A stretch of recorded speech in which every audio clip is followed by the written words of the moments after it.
Hey David, I'm so happy to have you on the show today. I just introduced you and I would obviously give it back to you to introduce yourself.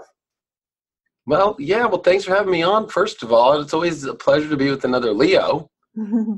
And I go by the Leo King. I'm David Palmer. I live in Los Angeles, California, and I've been a celebrity professional astrologer for over the last decade. And it's been a wild ride. Like I can tell you, it's really weird trying to describe what I do just because, astrology is really wide open, right? There's astrologers, there's people building astrology apps, there's people who are connoisseurs now.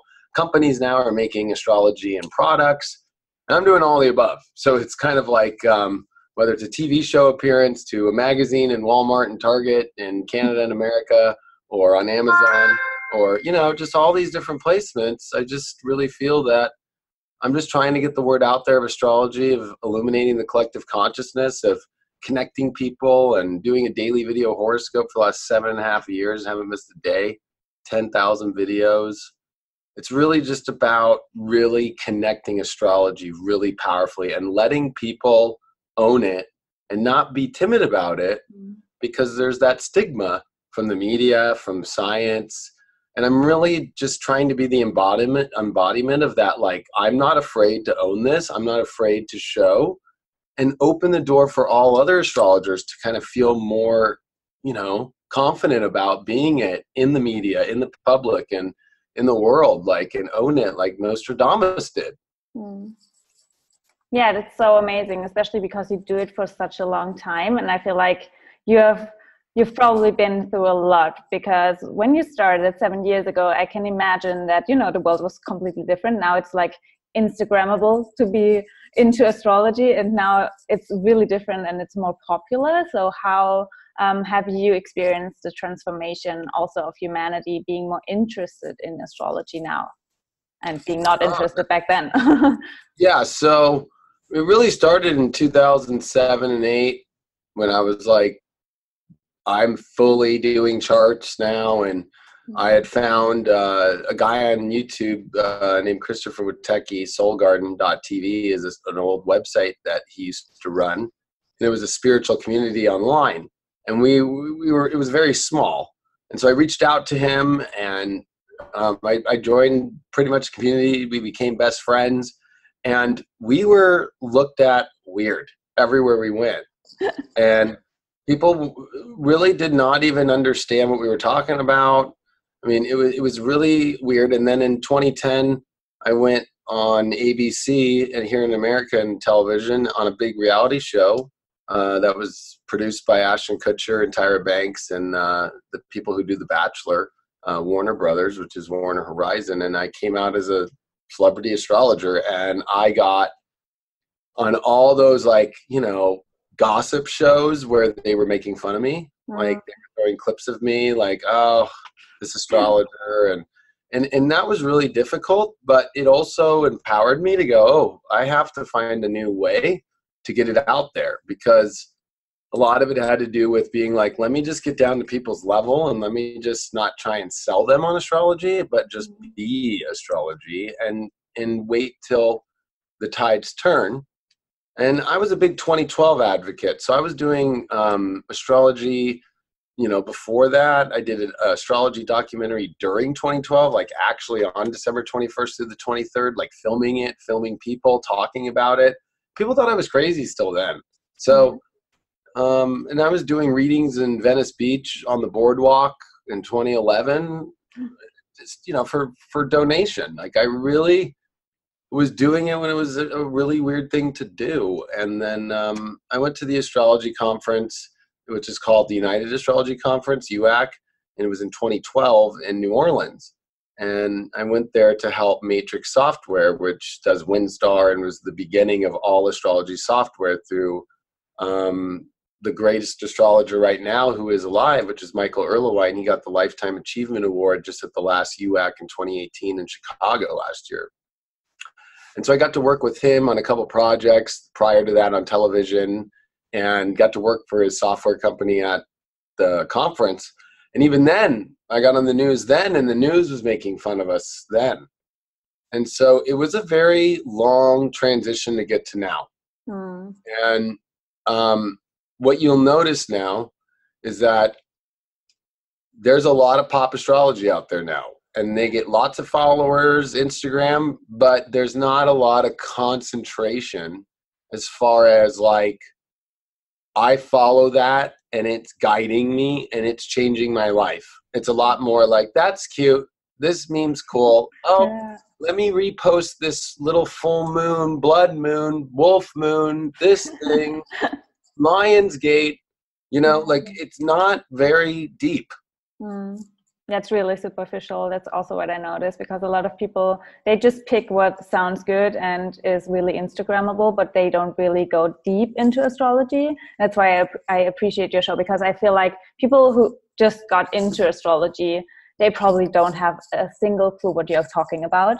Because you talk about aspects and all of the things, and it feels like a little bit strange, but then you package it into like a story so people can relate to it a lot more. But obviously, with your background, I would be really interested why you were so committed to astrology, because obviously it wasn't easy. So you could have done something different, and I know that you're also a DJ and everything, so probably you could have done something different, but you stick to something that was more uncomfortable. Yeah, and it's a good question. Thank you for those comments as well, too. Just acknowledging, the depth that I really want to bring, and I do bring, but that's the goal, right? Is what I want to bring. So some people see it, some people don't. But it really wasn't about this like overall dedication right away. It was, like you said, I've been a DJ for a long time, and I was a promoter in the club scene and raves back when I was 19 years old in 2003. So you have this weird, part of yourself where, especially in the rave culture, it was about like plur, and connecting to people with love. And I was using astrology for fun. Like, hey, what's your sign? And yada, yada, yada. And it was just like, just like I would like help them out. And I would know where like, the full moon would be. So I'd be like, oh, this is a big time for you. It's in your 12th house. But I wouldn't even tell them that. It was like little things like that. But what happened was I really ran my ego as far as I could to be a reality television star and to be a famous DJ. And I got that. I actually got that in 2010 and 11 and was touring as a DJ through the reality show. And they were booking me with Snooki from Jersey Shore and a couple porn stars. And you know what I mean? It was like, here I was like in that like kind of false identity, which ironically enough was when the North Node was in Capricorn, which we're in the flip right now. And it left me with nothing. It left me feeling more empty. It made me feel really like, wow, the message didn't get out there the right way. And so really it was more of, I have to do this work for a purpose higher than myself. Yeah. And that by itself, I'll never forget the prayer I did at a waterfall. I went on a hike, went to a waterfall, and I talked with my guides. I talked with God, and I literally was humbled, and I cried, and I said, I will do this work for you instead of me. I see it now. And I humbly started doing videos at my kitchen table on a laptop, and that's all I had, and just started. And haven't stopped since April 10th of 2012 every day. There was a lot of astrology before that and a lot of TV shows and a lot of that stuff, but that was the moment of like, I'm doing this for illuminating the collective consciousness. I just threw it out there. And then it was a year later in 2013, after doing astrology as my name, David Palmer, that I realized, okay, I'd gotten some TV stuff and the message was really starting to resonate, that I was like, I need to create a character that's going to embody, kind of when we think of Nostradamus, right? Like there's this aspect of this character, right? Like it's almost like you could fit him in a movie, like there's a presence, even though we don't know him in the pictures and so forth. And so I thought, if I create a character, I'm all Leo in my chart, and I'm very Leo the way that I present my astrology, that I was like, if I create this character and create a great logo and I took all the photo shoots, and then I made out a DJ mix that was all about the ascension of bringing back the king and did all my past life stuff and connected it, that it would resonate more with people and it would shock people. It would hit people like, who the heck is this person calling himself the Leo King? That's usually what happens. And that shock factor also turned into the way that I did my presentation. So it was a little bit more laid back, but with a really more deep spiritual presence. And I'm like, you can still be that, but I always have been a improv, comedic, like stand-up comic kind of guy, mixing that with, I like to talk, gossip and bullshit. And like, I like to laugh and I like to talk about the weird things in life. And I'm like, if I can start combining all these things about what I love, that also I know if I'm doing the work for God, then maybe this will be the mixture. And that's when it took off, was 2013 with that. Yeah, I think it also fits so perfectly that you have created this character, because when I obviously think of Leo, it's the king energy. It's like the king of the zodiac. And the way you present astrology, it's really, it's like a king who just presents everything we need to know to the collective. It's not like you just talk to one person. It's like you talk to all of us, and you kind of have an urgency in what you preach, basically, because you know that it's important for all of us and we all should basically listen. And that's like the energy you present everything you do. What I would really be curious about is why you decided to talk to like everyone and not just like, single people to their natal chart, because that's what I do. And I really like that you talk to basically all of us, humanity, the world. Well, what I noticed about that's a great question, is especially through the 80s, the 90s, and in the 2000s, when you look up astrology, it's always about your sun sign, right? So I was like, okay, knowing that and doing horoscopes like that is great.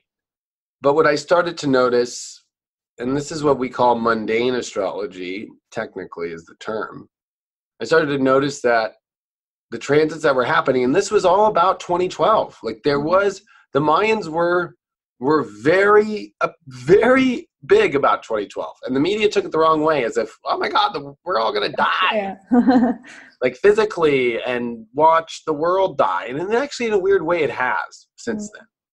But there was a comet in 2011 called Comet Elenin that actually came into our solar system. And so I was doing horoscopes about that, as bringing in this energy. Whenever comets come in, it's a big deal. There's actually a couple comets right now, but they're kind of far away, but they're not really like on our radar as much as like when they're starting to pass the sun or even go dead and fly into the sun, right? And so that was when I started to realize that like comets are no joke. Comets are signs from the universe at the highest degree, in my opinion. And that was coming in during a time in which there was a lot of spiritual channels out there besides astrology that were really starting to put up this whole, is this ascension thing going to be real? I'm starting to wake up. That was the real big wake up, was 2011 and 2012. And that was when I was like, you know what? I'm not going to wake people up by just doing sun sign horoscopes, because people are just looking for like, is my week going to be good with love and money and da-da-da this week?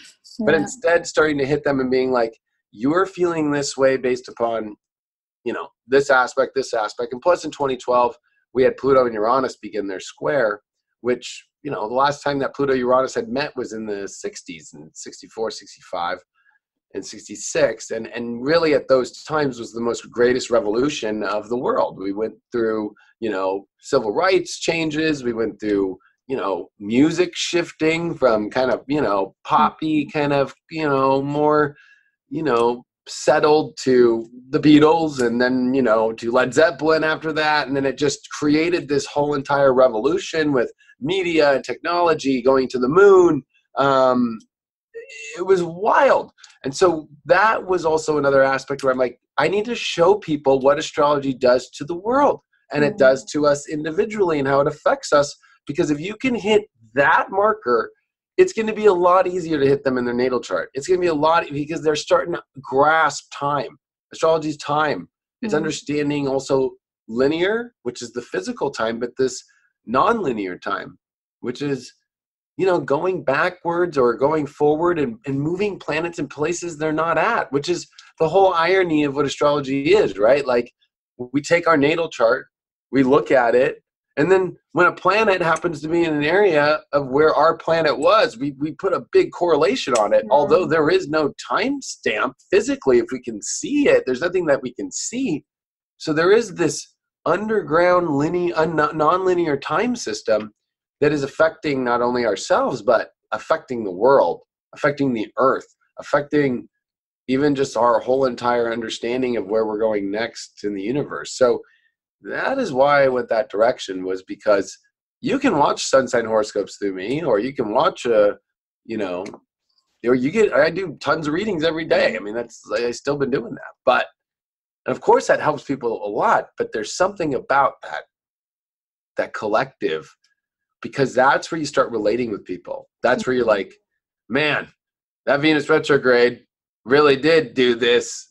Are you feeling this way in relationships right now? Are you feeling this way in this area, right? Like, you can start to connect with people instead of like, oh, you're a Sag and I'm a Cancer. I guess, yeah, nice to meet you. Like, I'm going through this, and then, oh, you're going through that.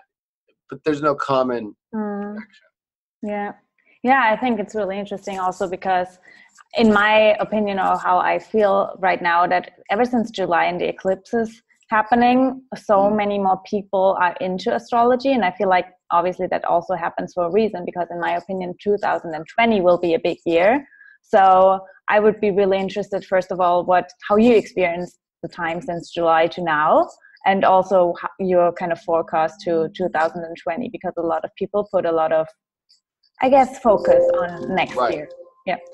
Well, I would say, number one, those eclipses were so intense because of the fact that from the next cycle of eclipses, which start on Christmas, ironically enough, and go until January 10th of 2020, is intense because Saturn and Pluto are going to conjunct and meet up in Capricorn for the first time since the early 1500s. 15, 16, and 17 is when we started to see their buildup. In 17, we see the conjunction really intensely. And so that's over 500 years ago. And the fact that Saturn and Pluto, the last time they met up was in Libra in 1982, 1983, at the end of Libra. And this is about a 35 to 37-year cycle here going on. That this next 6 months since the eclipses are the closure. Because whenever we think about eclipses, there's 6-month cycles, right? And they bring a dramatic theme of usually connection or disconnection, like, into your life. And this is closing a long, long cycle that will begin another long cycle that we haven't also seen for over 500 years. And then if you add to the fact that Jupiter is entering Capricorn with the South Node conjunct while the eclipse will happen, this is the first time that we have seen Jupiter, Saturn, and Pluto all in the same sign of Capricorn since the 1280s, 1284 to be precise. So that's even longer. Now we're going into 800 years, pretty much, And when you start getting into that, you start realizing that this is extreme, because the eclipse energy is bringing up why all relationships have been crazy for the last 35 to 37 years. That's the truth. That's what everybody's realizing. Relationships are the weirdest place on earth, because Saturn and Pluto demanded a redefinition. And when they do that, Pluto is going to take, and Saturn is exalted in Libra, it is going to take us through every deep, crazy relationship situation at the core to understand what relationships are. We have seen more different kind of relationships come out in the last 35, 37 years than ever before in life. Like I even remember, and I don't know why I'm going to bring this up, but like, you can even think about it in this last 35 to 37 years. There was like a documentary about how there are people that are actually like in relationships with like sex dolls. Like, they love them. They actually feel for them. Right. And I'm being compassionate. I'm not trying to make fun of them. I'm just trying to say that, like, we're at that point to where, nobody knows until this next conjunction point and in this 6-month cycle that this Pluto-Saturn thing in Capricorn tends to redefine the whole entire structure of reality completely, especially about how the world is governed, how the world is controlled, And we need to have the understanding of all the right relationships, because if we don't have the right alliances right now, it's going to be very tough this next 30 plus years into this 2020s, into the 2050s, because we are going to be going through the most intense Capricorn transit, even when all the planets leave, and even when Pluto leaves, and yada, yada, yada. That energy does not leave of Pluto, Saturn in Capricorn, because it's going to take a long time till they meet up in another sign. So this is extreme, especially about relationships, emotionally, foundationally, because it was in Cancer, and with the South Node in Capricorn with Saturn, Pluto, that if you just keep trying to be this famous or, reach for the stars, let's use that analogy, and not have some sort of emotional connection, you will feel so empty right now. Yeah, you'll get there, you'll get the prize, and it'll feel like nothing. Yeah. I love that you say that, because I've never seen it from that perspective. And I'm really into, inner child work and seeing where all of the issues with relationships come from, because it always comes from childhood. And most people then make a demon out of their parents, or blame them for every single thing they struggle with, but they don't realize that they just put too much pressure on their parents at some point, because parents are just like other humans in our life. It's obviously we chose them, and we shouldn't think that they can ruin our whole life. So it's still our own responsibility, and we shouldn't put too much pressure on them. And I feel like that's also something that will change in the next years, because right now we just, family obviously is important, but I feel like there's also soul family, and there's also, friends and everything. And I feel like the way we basically approach our relationships in general will really change, and we will be more compassionate. And right now we just don't even know how to connect to someone emotionally, really on an emotional level. And that will probably change as well. I believe this next 6 months, that is what has been. It's already begun. You're starting to see signs of it in people. Yeah. Starting to break open again and reconnect to the way that really is just true to wanting to feel and to connect. Although you see the other side too of it, of people who have been in long relationships that they thought would never end. You see people who get married and think it's everything end. You see people who think they're never going to get married. Yeah. Right.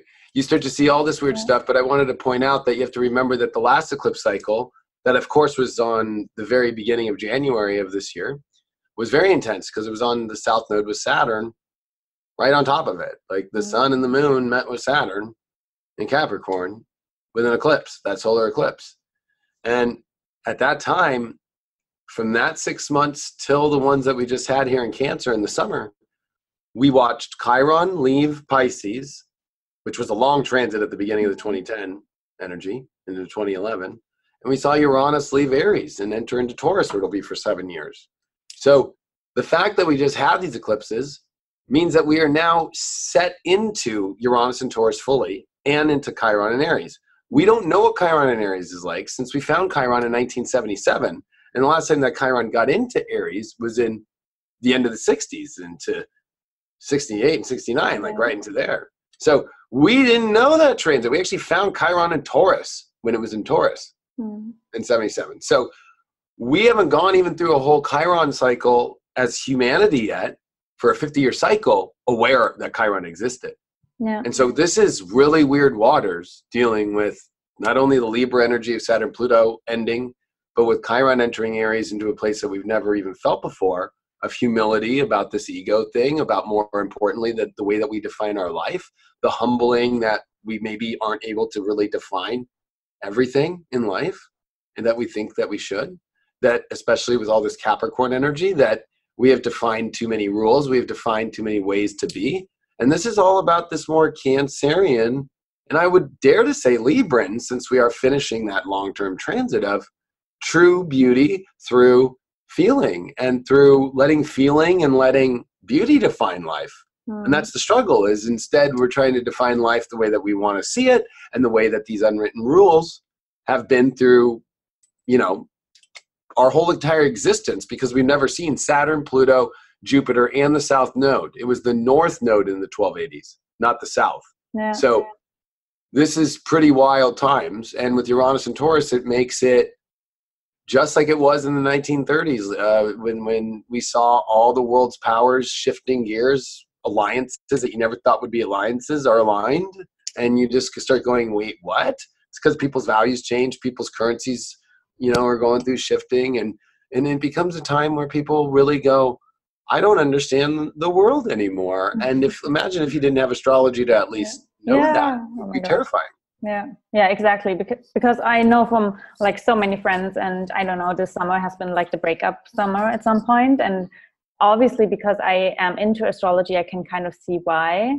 But I feel like so many people feel lost right now. And maybe that's also why so many people turn to astrology right now, because it's kind of their anchor. And it gives them kind of understanding of themselves and of how they feel, basically. I don't know if you have like a similar experience. Like that's what actually was something I asked you before, how you experienced the eclipse season and also like the month leading after that.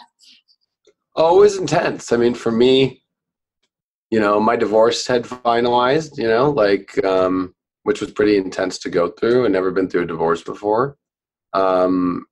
Also, I saw the shift in my business very intensely. I had an app that was out for over 4 years and took the app on completely, in-house, because I used to like outsource the app, and it was like a 50-50 kind of deal. And that partnership ended. I chose to end that partnership. So it brought it all in-house. And then, the studios here, High Vibe Studios and the Leo King Studios, like there's this combination of me still doing my own Leo King thing while building a spiritual network for everyone and learning how to balance that while being, I mean, I've been single a while. It takes a while for divorces to kind of come to the close, right? But, it was like I was fully free at this point to really just kind of see where the universe is taking me and try and find the personal life at the same time. I tend to work a lot, right? So it's like, where's my personal world? Where's the things that mean meaning to me and have beauty that I can find and love that I can really connect with, and to also be in alignment with what I'm doing fully.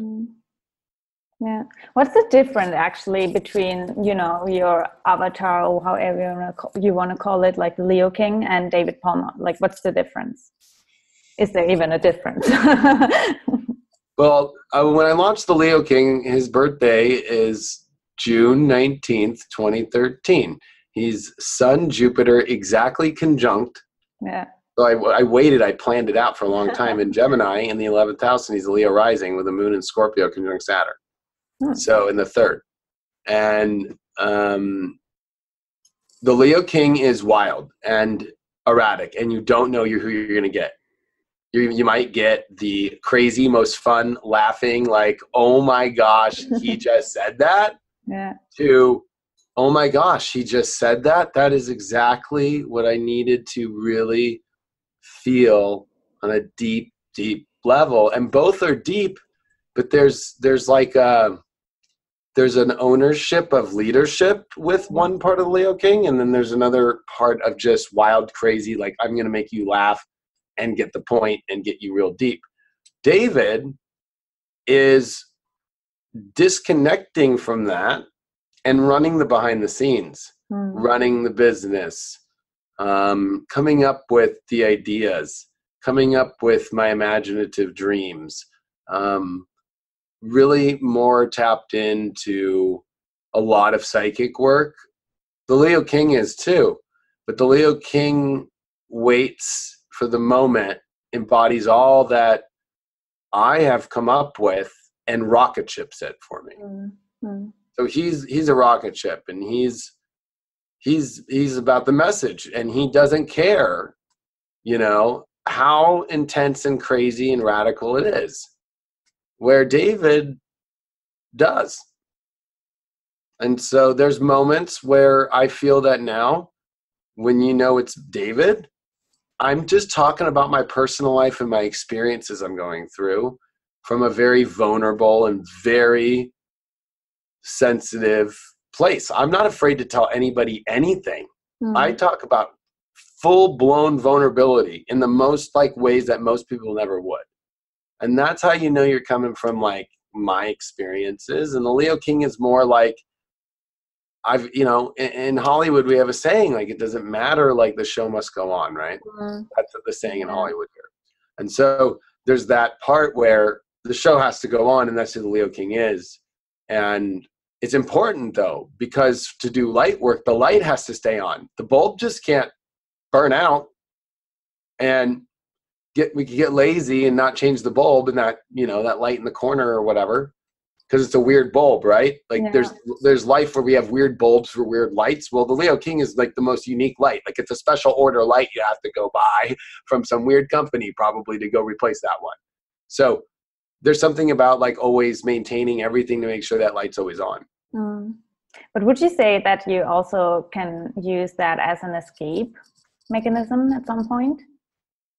Oh, sure. I mean, I am a son in the 12th house. Yeah. I would say, though, that David is more of the escape, I guess you could say. Yeah. And to disconnect and just go into a really chill place. Like I live in Marina Del Rey in LA. I live right on the docks.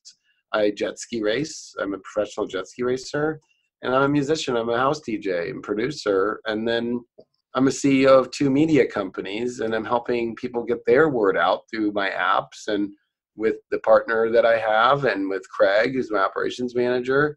We're all finding a way to get the message out to the world about spirituality in general. Using astrology, of course, has been kind of the way to reel them in through my audience, but really trying to find people to connect with that really want to see that we built a platform where this is about a community and a togetherness. It's really not about us. It's just about higher vibration and people coming together. And I've been in the market so long that I know selling a video is very difficult as far as how to get it to somebody, how to make it, and more importantly, how to just get it instantly to them and so forth. So it's like this doorway to the marketplace, right? Yeah. That really the escape is for me, getting to have fun being a tech nerd, building the computers. Leo King is just the guy. And of course he can be also an escape too. Maybe if I'm in a weird space, he's got that extra energy to kind of pull me through and pull everybody else through. But I think it's a positive escape. I don't think it's a negative one, Cool. Interesting. Something I also want to touch on is obviously still 2020, because I'm really interested in your kind of forecast or how you see the following year that we will face, basically, because you also talked about illusions and stuff in your conversation with Elisa, which I found really interesting. So can you explain how we can see that there's something going on that is not really real right now? Yeah, so a couple things. One, Pluto is with Saturn. Pluto is hidden behind Saturn with the south node. And these are also the south nodes of the planets, like themselves on their ecliptic energy. Right? This is very, very hidden stuff going on. And you have Neptune, and it's home sign of Pisces, and it's leaving 18 degrees in 2020 and going into 19. We're leaving more of a Mercury ruled energy of Pisces and moving into a much more, intense, radical time with delusion and also but positively spiritual. But the main thing is where Neptune is going in 2020 is where the Salem witch trials were in 1692. We are also moving into a very intense place with the Saturn Pluto conjunction because Jupiter's there. And there is going to be this illusion for a while, especially the first part of 2020, that this world is just going completely into complete, fear about losing something and forever, whether it's inside yourself or whether it's the external. It'll be connected with both. But there is something about this destiny being reset in people's lives or being completely activated. Yeah. So whether or not you are in alignment, that's what Capricorn wants, right? Like, is your like Capricorn rules the whole structural body, the bones, rules the skeleton. Are you off alignment? Are you like like, are you in your alignment with your destiny? It's gonna just force you and crack you into the way that it needs to be. And at the same time, when you have that Neptune aspect, Neptune in that spot really brought up a lot of fear between belief systems and where are those things going. And when Saturn enters into Aquarius, only for 1 degree, right? Saturn comes to 1 degree and then it retrogrades back into Capricorn. That we get this little moment of like, okay, Saturn and Aquarius is a lot different than Capricorn. They're both ruled by Saturn, Aquarius, and Capricorn, but there's this, stop eating babies, Kronos, right? Like Saturn is like when in Aquarius is the original understanding of before we found Uranus, but Uranus, like the father of Saturn. There's a much more, let's use this energy to connect people and find also at the same time, where's the disconnection, and let's try and fix this, and let's take the time to fix this. Because Kronos, his son, is like eating his own children, and that's not a fun thing to experience. And there's something about like this horror movie, and I'm going to use an example of like a projection of, a guy like eating babies, but like playing on every phone, on every street corner, on the bus for the first part of 2020. Like, it will just terrify people when you have to see that it's an illusion. It's not actually happening. We're in a safer time than we have ever been in our life. So people are tripping out about diets. People are tripping out about the weather. People are tripping about everything in this world. And it's all about control over fear over people. Because when that fear happens, guess what? That's how they herded everybody up. Look at the history of after the 1280s. That was the Dark Ages. That was also the end of the Knights Templar. The Catholic Church killed them for Friday the 13th, which is this week, by the way. And then if you go into the 1500s, that was the peak of Rome and the Catholic Church. The Catholic Church had control over all the kingdoms, whether it was England, France. You had to go through the Pope in order to be able to go to war, get married, do anything. You had to go through the Pope. That's why the Pope wears a 3-tiered tiara. And that's like, it was all in Italy, right? And there was this, the Renaissance all comes from that point as well, too, right? Which was kind of like a trying to almost subconsciously rebel, but express oneself differently than had been done for so long, especially since the 1280s when it was dark, when nobody was allowed to, express themselves. Like, you just were like, be good, follow God, and that's it. Like, expression started to come out. So this is a beautiful moment, but if you're going to fall into the fear trap of the media, because Neptune rules the media, it's been in a semi-square with Uranus, and that semi-square is going to continue going. It's not going to be exactly that tight, but it's going. That's a 45-degree angle. And that's a weird angle because, Pisces is water, right? And Uranus right now is in Taurus. That's Earth. You'd think they'd get along, but 45-degree angles is a kink in the hose. And there's a kink in the hose between the collective and what's being projected to us by media. And so that's causing disruption. It's causing people to change their values. And when you have Pluto behind Saturn, Pluto will execute all in or nothing. And with Saturn, it's the executioner anyways in Capricorn. It's in its home sign. It's in its dignity. So Pluto was going to allow Saturn to define, to put the rules out, and to try and save, like the Tower card in tarot, everything that big corporations, big money, or anything has tried to save governments forever. And it's also going to be the big thing about, well, how are governments being ruled? Like election. Right? Like, and the good part about 2020 though is you have to remember that this is just the very first part. It's going to be the first 6 months because the eclipses are going to be during Capricorn. And there's going to be the South Node there, and there's going to be Jupiter there, and it's in its fall position. So there's going to be this feeling like I don't have a lot of options, where Jupiter at least is in Sag right now. But the thing is that it's square to Neptune, which hasn't happened in home signs since 1852 and 1853, what was the big debates of what caused civil war in America, big belief system changes where you see Christianity split up into the most different kinds of Christianity and churches ever in the 1850s, and Mormonism and everything. You just start to see all these people and beliefs and all this stuff just going all over the place, and nobody really knows who to believe or what to believe. And when you mix the media now into this angle to the people, and you're mixing a religious, spiritual battle in a way coming into 2020, and then all this Capricorn of everybody trying to do control, and how are we trying to find the spiritual tribe?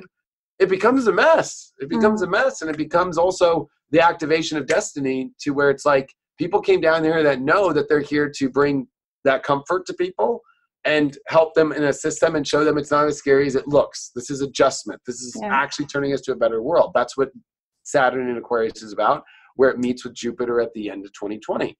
We also are going to have a Venus retrograde in Gemini, which is going to be from May into June of 2020, which the last time that Venus retrograded in Gemini was in 2012, in May and June. And that was a very, it was a very unique Venus retrograde because it was Venus eclipsing the sun. It only happens every 120 years. And what was interesting is in 2004, because we're on an 8-year cycle with Venus retrogrades, 2004 was another Venus eclipse where you could actually take the goggles or an arc welder mask and actually see Venus past the sun. That's not going to happen for another 120 years. So guess what?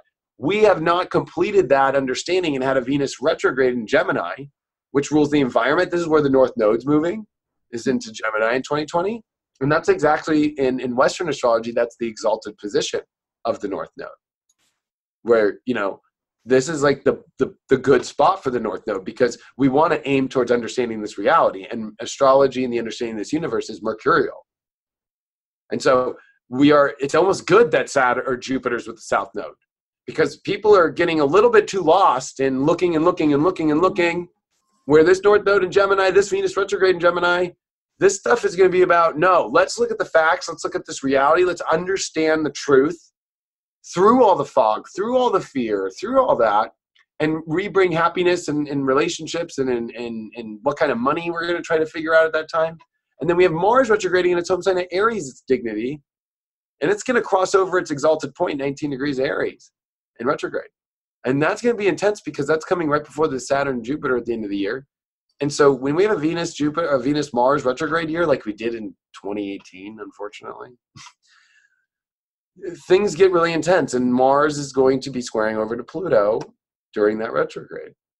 And so there's going to be a lot of redefining, and we have Chiron in Aries as well. There's going to be so much intensity in 2020 of just redefining how we're going to find the understanding of where the world's going. But more importantly, I think the deepest question is that what we feel that of how we're going to save this world and fix it is nothing that it's not on a documentary yet. It's not some movement that is out there yet.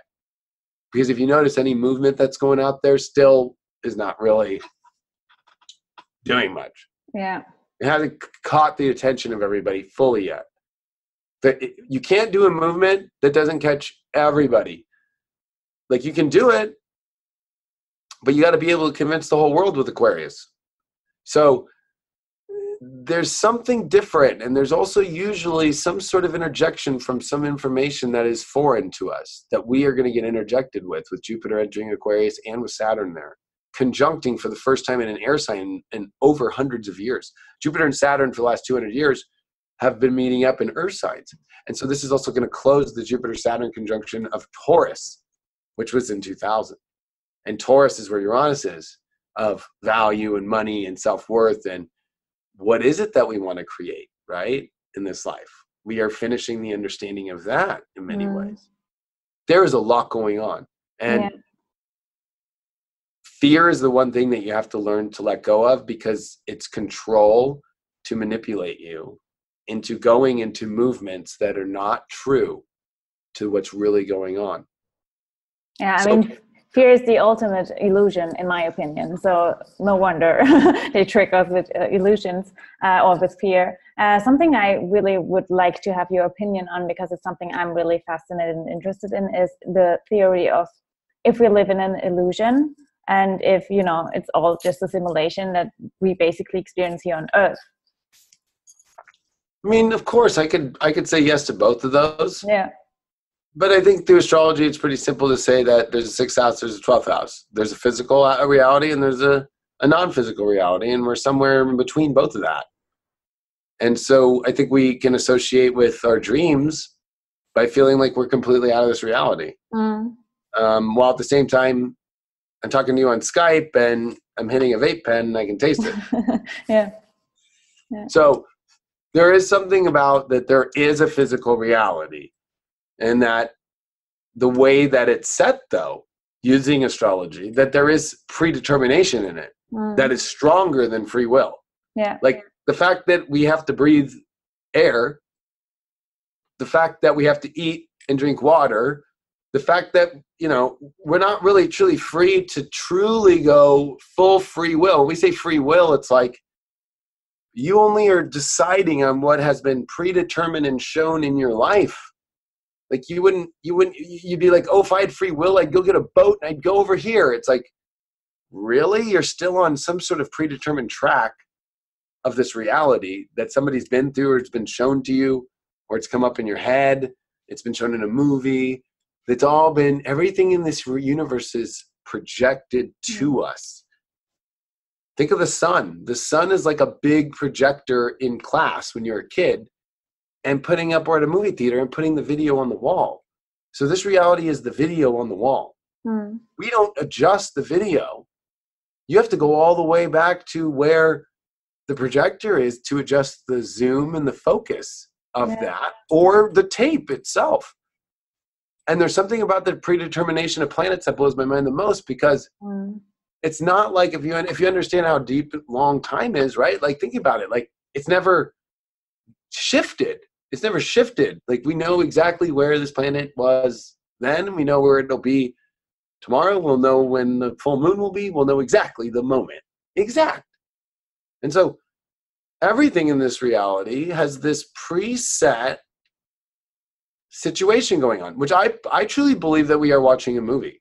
I truly believe we have all been here before. But I also believe in a deep sense that there is a unique opportunity for people that we are all in a preset reality, that there is a choice. I don't like to use free will as the understanding, because if it was full free will, like, who knows? I wouldn't even maybe identify as this or whatever, or who knows what I would be. You can go infinite anywhere. But that there is a choice coming up that we've all been waiting for about what.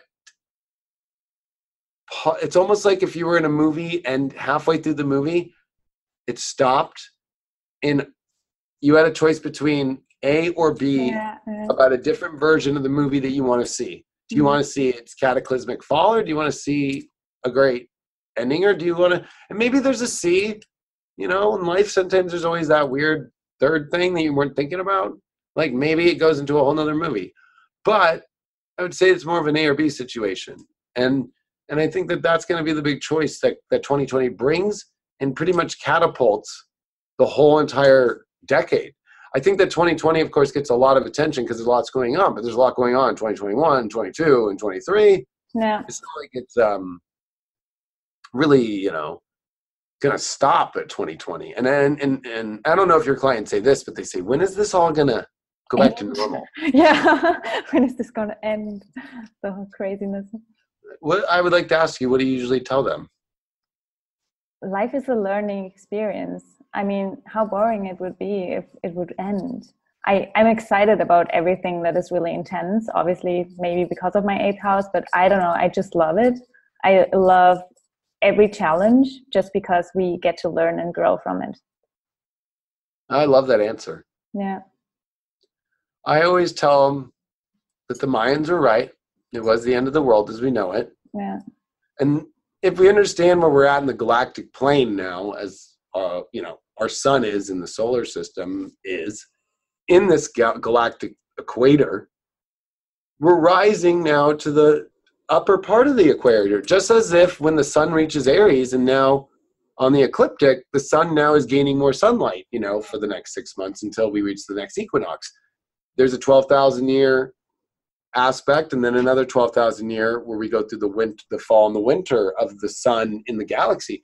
The whole Mayans was about, oh, this is actually going into the spring, into the 12,000 year cycle. So it's never going to be the way it was. We already switched the biggest tape ever, if we were to call this a movie, or we already changed it. And that's why it almost feels like we're in a parallel universe that's so different at the same time. Because this is a completely different tape running all the same matrixy stuff that's in our subconscious about this reality, but everything twisted differently. And it's very hard to kind of figure that one out. But it is not going ever back to the way that it was. Nothing ever does anyway, right? Like if we understand time. So, but there's something about this one where we really got a long time there of like where it kind of felt this energy that no matter how much the world was changing, or TV coming out, right, or internet coming out, or a cell phone coming out, where we still felt pretty similar vibes that were navigationally easier to navigate.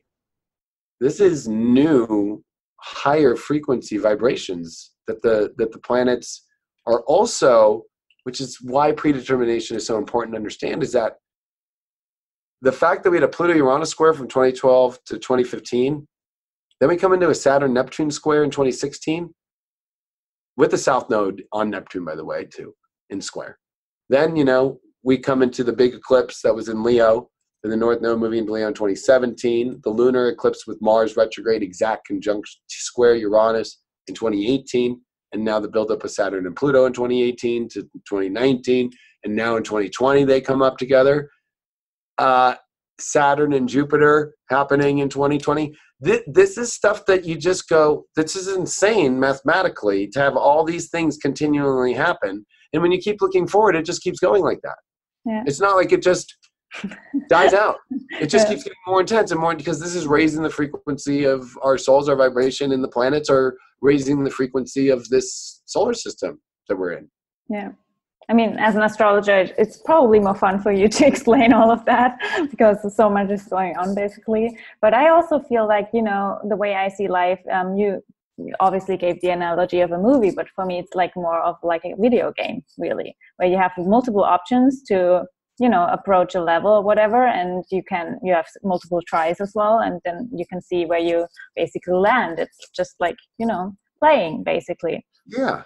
But there's boundaries in a video game. Sure, yeah. And you don't... Sometimes there's secret doors. Yeah, and sometimes you don't know a manual. You don't know how to actually play. And I guess we all come to this planet forgetting how to play. And I guess it's kind of our challenge to remember. Yeah, and there really is no pause button. Yeah. So it just keeps going. Like original video games didn't have pause. Yeah. Like when you went to the arcade and you put a quarter in, you played Pac-Man, you couldn't stay, oh my gosh, I'm about to get, Miss Pac-Man, or whatever, is about to get eaten by the ghost. Nope, you got to turn, or you got to turn back around, and it gets a little frantic. Yeah.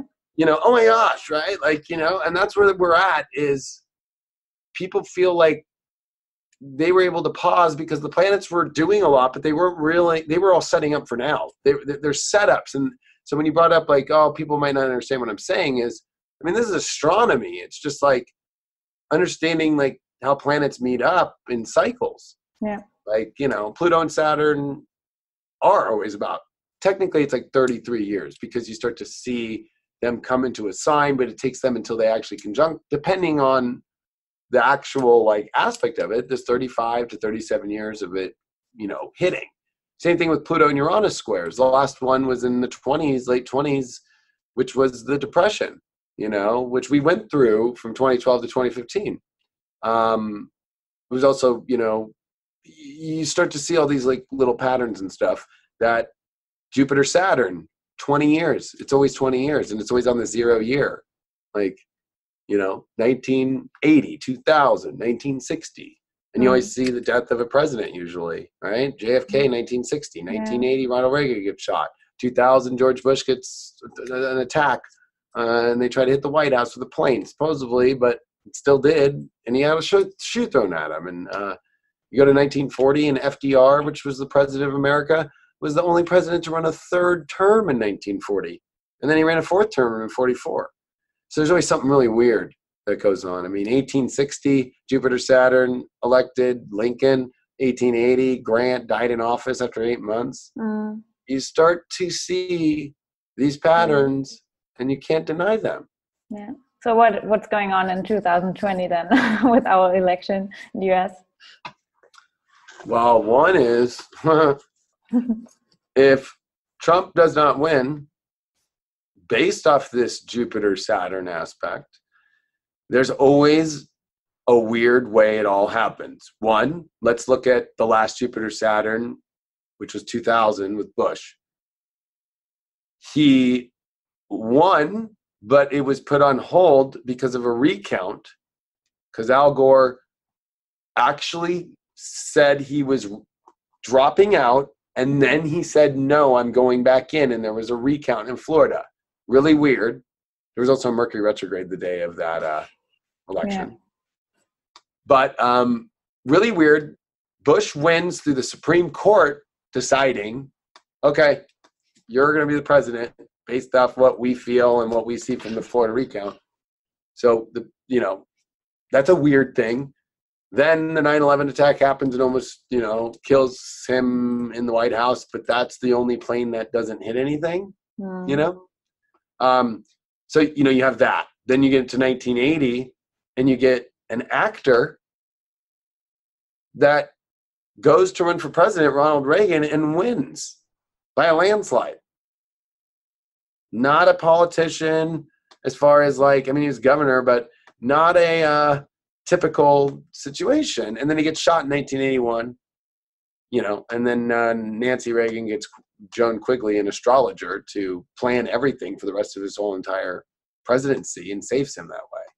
Then you get 1960, you get JFK, which is one of the youngest presidents that America has ever had, who runs as a Democrat and is actually a very sick man hiding a sickness of an autoimmune disorder, and becomes the president, changes civil rights, gets us the idea to go to the moon, and is assassinated during the talks about Cuban Missile Crisis and stuff about not only that, but also this whole talk about Vietnam. And he did not want to go to Vietnam and is killed, and we go to Vietnam right after that with his vice president. So whatever's here in 2020 is not going to be normal. Even if Trump wins again, it will not be normal. And it always brings something really weird and cryptic and eerie and not normal and earth-shattering. And I've been saying this a lot about January 10th through January 12th of 2020, because that is when we have the lunar eclipse that's going to happen with it in Cancer, and Saturn and Pluto conjuncting at the same time, with the sun and the moon meeting up on Saturn Pluto as they meet, and Mercury at the same time. The messenger is going to be on Saturn and Pluto and the sun right after that, as they're meeting up all together. That, with the south node on Jupiter, that is going to be somebody who looks so perfect but is not. I can get rid of your fear. I can da-da-da-da-da. And I would be scared of that person, because that person is projecting a Capricornian illusion that they have control over the situation, that they are polished perfectly, when really they don't care about the emotional aspect. It's all self-serving and it's all false and it's all not true. I also believe that we're about to, I think people in Britain and Canada and Australia are about to wake up, that they are not a true, real, free society, that they believe they are, but they're still under a monarch. It's a monarch parliamentary constitution, that the Queen has still the ultimate power to say yes or no to Parliament about what it's doing, and more importantly, what the Prime Minister does, and so forth, and can get rid of it. So not the people. So, there's something about Canada, Australia, and England where they're just completely don't even realize. She just revealed herself in the last couple of weeks during this Brexit talk when Boris Johnson becomes Prime Minister, and he asks to suspend Parliament, and guess what? The Queen, he has to get that authorization from, and she accepts it. She's always been in the background, always been chilled out. She's 94 years old. Yeah. Uranus just went over her sun. Her time is over. This is all a distraction about what is good. She doesn't want to go down in history as the queen that, did the Brexit. So they're doing everything they can to see how it goes, but it's not going the way that the royalty wants, because the royalty wants sovereignty. This is what Pluto and Saturn is. They're not going to let go of the pound, and they don't want part of the EU. This is the royalty. This is not about the people. This is about the royalty. And really, who's going to be the perfect person to prop up to either go through with Brexit or say no deal or try and project whatever they want. Maybe it's opposite. Maybe they don't want it. Maybe they're making a crazier deal with the EU than we even know, and that's why it's not happening. It could be either or. But that's what's going to wake up in the world, is that there are powers that control everything, that own a lot of the land, and that make people believe they have control and power that they don't. Yeah. Wow. Wow. Oh my gosh. I could talk for hours about everything you just said. So really interesting. But I respect your time, and I want you to kind of give a final word to our listeners. So how you basically want to also encourage us all to approach 2020, because it all sounds really intense and maybe scary to a lot of people. So it would be really interesting to get a positive outcome or point of view to the whole situation we are facing. Yeah. I know, and it could sound negative. There's a lot of positive in it. It's about awareness. Yeah, sure. Right? So that's the most positive thing in the world, is being aware. I think we get too focused upon the joy of money or, love. Love is everywhere all the time. You can have it right now in your moment. I love being here with you right now. I love meeting you today. I love being able to talk to your audience and share this information. Like every second, love is in our lives. Yeah. So, but I think that the number one thing that you should look forward to about 2020 is, number one, this is whether or not you're really paying attention to the world that you live in, or if you've kind of like fallen for this unwritten rule of how to live. And I would say that the number one empowerment is whatever makes you feel good. Like, there's too much going around of shaming.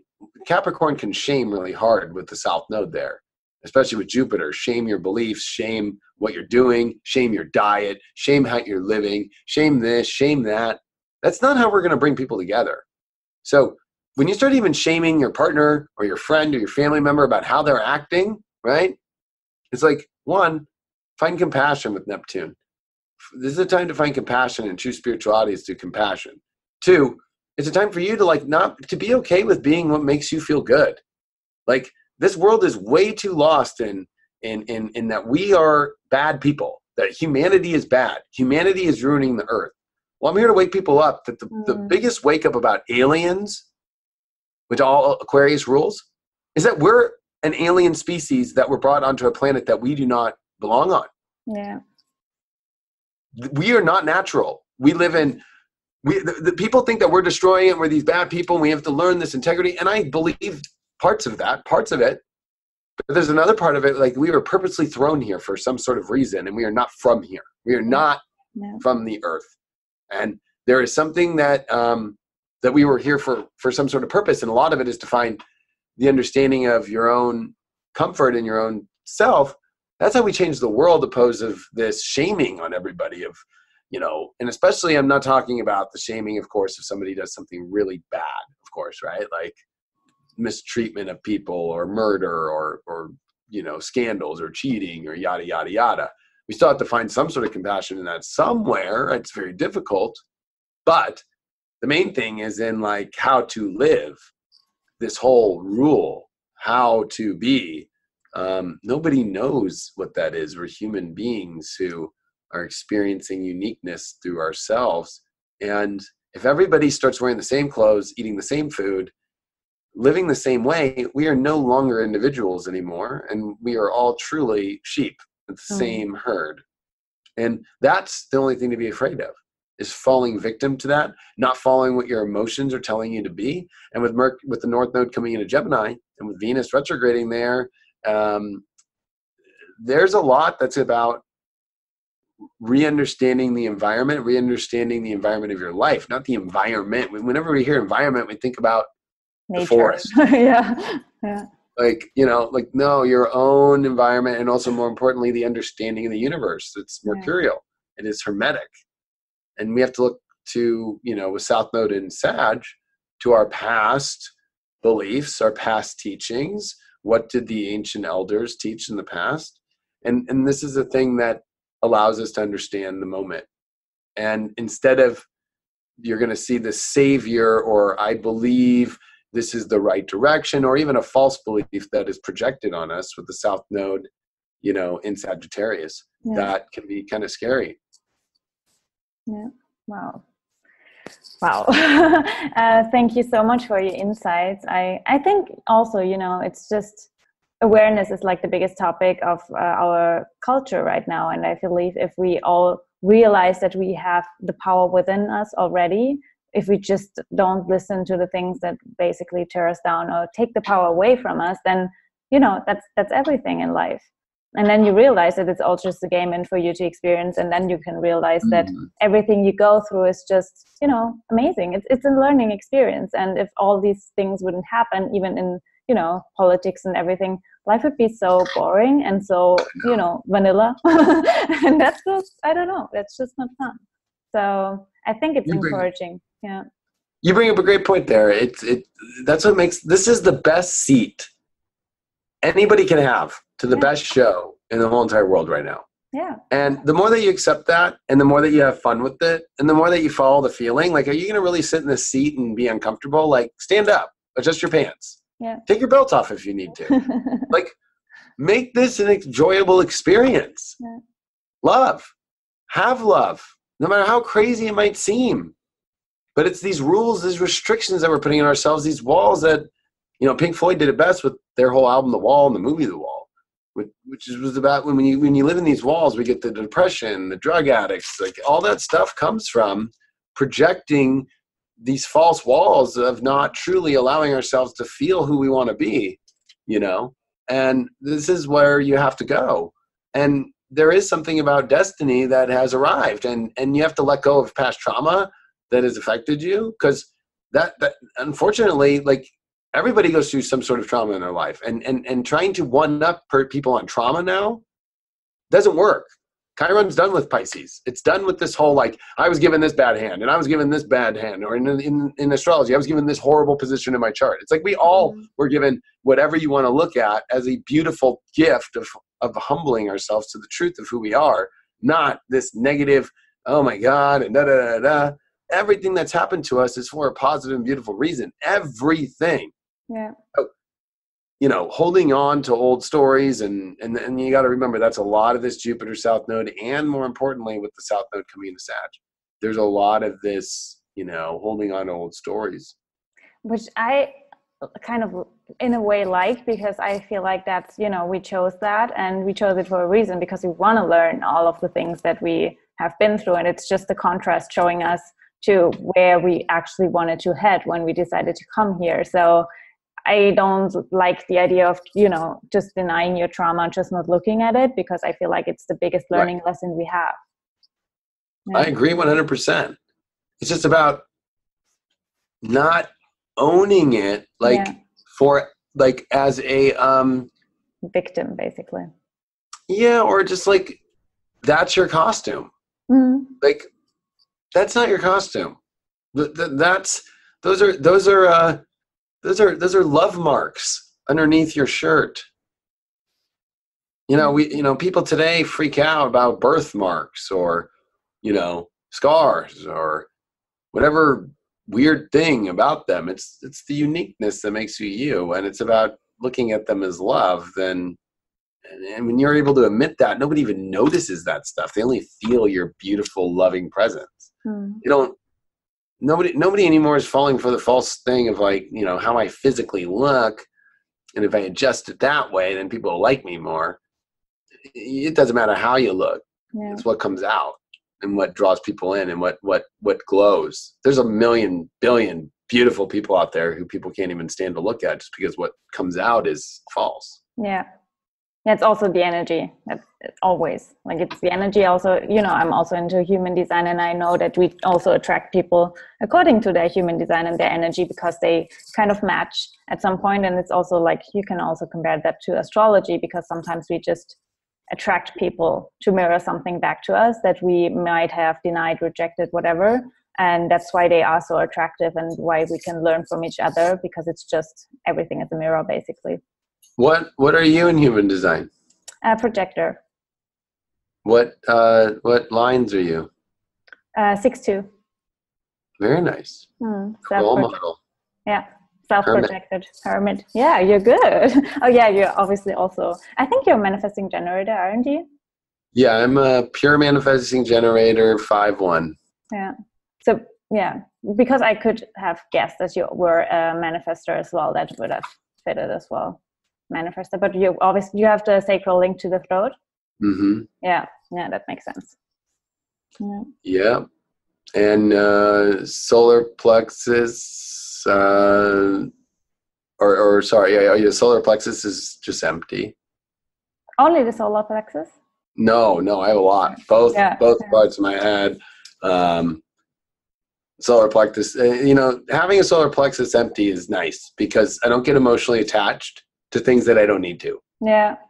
Right? Because that's what makes a pure manifesting generator, not an emotional one. And especially being a 5-1, like I am the heretic. I am people think I'm going to put out crazy information and it's only for when people are ready for it.